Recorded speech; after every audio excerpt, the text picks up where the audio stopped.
بسم اللہ الرحمن الرحیم۔ سامعین و ناظرین کرام، میں ایک سلسلہ رمضان المبارک میں آپ کے مسائل اور ان کا حل، اس سے ایک سلسلہ شروع کیا ہے تاکہ آپ اس سے استفادہ کر سکیں،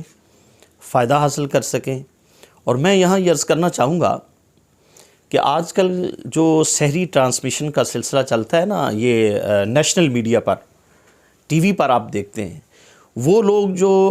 سارا سال ناچ گانا کرتی ہیں وہ عورتیں، اور وہ احباب، میں ان کے نام نہیں لینا چاہتا،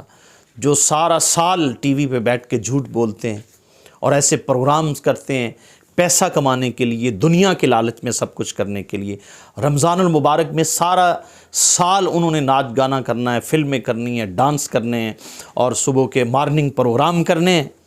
اور ان مردوں خواتین نے، اور رمضان المبارک کا مہینہ آنا ہے تو یہ مومن بن جانا ہے۔ اب انہوں نے سحری ٹرانسمیشن، افطاری ٹرانسمیشن، اب رمضان المبارک کے وہ فضائل ہمیں بتائیں گے،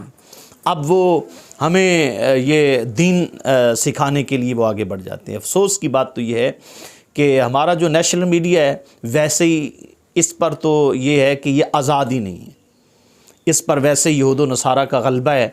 اپنی مرضی کے ساتھ وہ چلواتے ہیں، اور پھر ایسے لوگوں کو جان بوجھ کر سامنے لایا جاتا ہے تاکہ یہ لوگ علماء سے دور ہو جائیں، اہل علم سے دور ہو جائیں، اہل ذکر سے دور ہو جائیں۔ قرآن مجید میں اللہ تعالیٰ نے ارشاد فرمایا فَاسْأَلُوا أَهْلَ الذِّكْرِ إِن كُنتُمْ لَا تَعْلَمُونَ،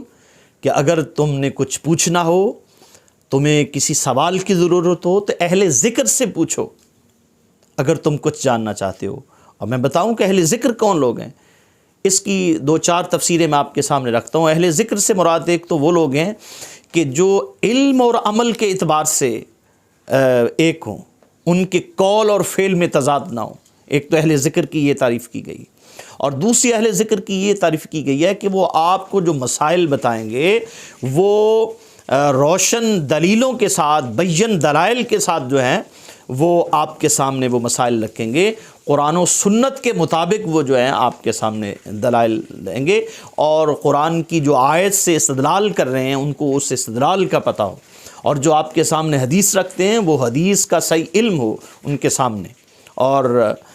تیسری تفسیر یہ کی گئی ہے اہل ذکر کی کہ ان سے مسائل پوچھو جو ظاہری اعتبار سے اور باطنی اعتبار سے وہ قرآن مجید کے ہر لفظ اور معنی کو سمجھتے ہوں۔ یہ ہے فَاسْأَلُوا أَهْلَ الذِّكْرِ إِن كُنتُمْ لَا تَعْلَمُونَ، کہ پس اہل ذکر سے پوچھو اگر تم نہیں جانتے۔ تو چھوڑیے میرے بھائیو ان سحری ٹرانسمیشن اور افطار کے جو یہ ٹرانسمیشن چل رہا ہے، یہ لوگ کیا دیں گے؟ قرآن مجید میں ہے لِمَا تَقُولُونَ مَا لَا تَفْعَلُونَ، وہ بات کیوں کرتے ہو اور وہ بات کیوں کہتے جس پر عمل نہیں کرتے؟ سارا سال جھوٹ بولنا ہے، سارا سال مارننگ شو کرنے ہیں، سارا سال وہ کام کرنے ہیں جو دین سے بیزاری سے اور دین اسلام کی ساری سال جو ہے وہ اس کے ارکان اسلام پہ عمل نہیں کرنا اور دین کی کردار کشی کرنی ہے، اور اس مہینے وہ دین کے ٹھیکیدار بن کے آ کر بیٹھ جاتے ہیں اور وہ مسائل بتاتے ہیں، نہ ہمارے لوگوں اس کا دین کے ساتھ کوئی تعلق ہوتا ہے، اور نہ ہی وہ مسائل صحیح انداز کے ساتھ آپ تک رکھ سکتے ہیں۔ اور یہاں ایک بات بڑی قابل غور، فَاسْأَلُوا أَهْلَ الذِّكْرِ فرمایا، اہل العلم نہیں کہا کہ اہل علم سے سیکھو، چونکہ اہل علم جو ہوتے ہیں وہ بعض اوقات اہل علم سے یہ بھی مراد ہے کہ وہ اہل علم تو ہو سکتا ہے، علم تو ہو سکتا ہے لیکن اس کے ساتھ عمل نہیں ہے، وہ بات تو کرتا ہے لیکن خود عمل نہیں کرتا،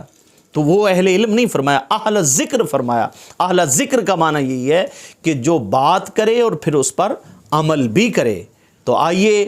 اگر آپ کچھ دین سیکھنا چاہتے ہیں، آپ رمضان المبارک میں اللہ تعالیٰ کی دین کو، اللہ تعالیٰ کے اسلام کے بارے میں، قرآن کے بارے میں، احادیث کے بارے میں اور مسائل کے بارے میں سیکھنا چاہتے ہیں تو ہمارا ساتھ دیجئے۔ انشاءاللہ آپ ہمارے اس چینل کو سبسکرائب کیجئے اور ہمارے ساتھ چلیے، تو انشاءاللہ آپ کو اس سے بہت کچھ ملے گا، اور انشاءاللہ میں ذمہ داری سے یہ کہتا ہوں کہ جو کچھ بھی ہوگا وہ قرآن و حدیث سے، آثار صحابہ سے،